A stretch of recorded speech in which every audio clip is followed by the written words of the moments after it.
કેમ છો sir? Very nice fine.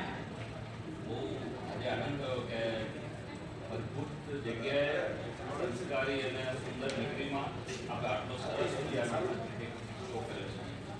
જી જી બિલકુલ. તો એબીટી અસ્મિતાના આ એજ્યુકેશન ફેર વિશે તમે શું કહેવા માંગો છો?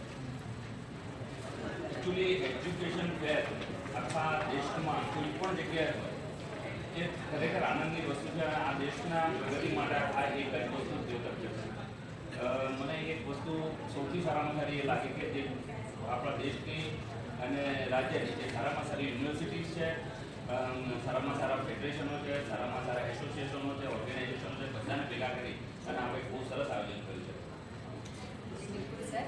અને આપ એક મેડિકલ ઓફિસર છો, તો 12મા ધોરણ બાદ જે લોકો મેડિકલ ક્ષેત્રે એડમિશન લેવા માંગતા હોય એવા વિદ્યાર્થીઓને એડમિશન વિશે આપ શું કહેવા માંગો છો?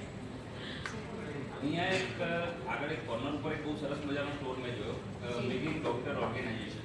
અને આ એક ઓર્ગેનાઇઝેશન એવું છે કે જે આખા દેશમાંથી સારા સારા યુવાનો કે જે લોકો 12મું સાયન્સ પાસ કરી અને પછી અહીંયા લોકલ લેવલે કદાચ એડમિશન ના મળે અથવા તો ફોરેન જવાની ઈચ્છા હોય એ લોકોને ચાઇના, કિર્ગિસ્તાન, કઝાકિસ્તાન બધી જગ્યાએ લઈ જાય અને ત્યાં સર ખૂબ સરસ સેવાઓ પૂરી પાડે છે.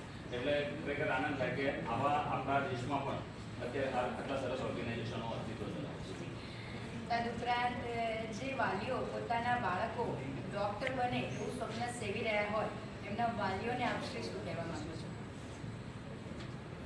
ખરેખર બહુ સારું સપનું છે, પણ એ વાલીઓએ સેવું ના જોઈએ, બાળકોએ પોતાએ સેવું જોઈએ.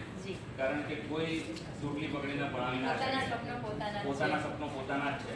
પણ એક વસ્તુ મને એવું લાગે છે કે માણસ જન્મે અને સૌથી પહેલી આંખ ખોલે ત્યારે એની આંખનું સામું ડૉક્ટર હોય અને યોગ્ય સમયે અંતકાળે હોસ્પિટલમાં લઈ જવામાં આવે તો જ્યારે આંખ જોઈએ છે ત્યારે છેલ્લો માણસ પણ ડૉક્ટર એક એવું પ્રોફેશન છે કે જેનો કોઈ વિકલ્પ જ છે.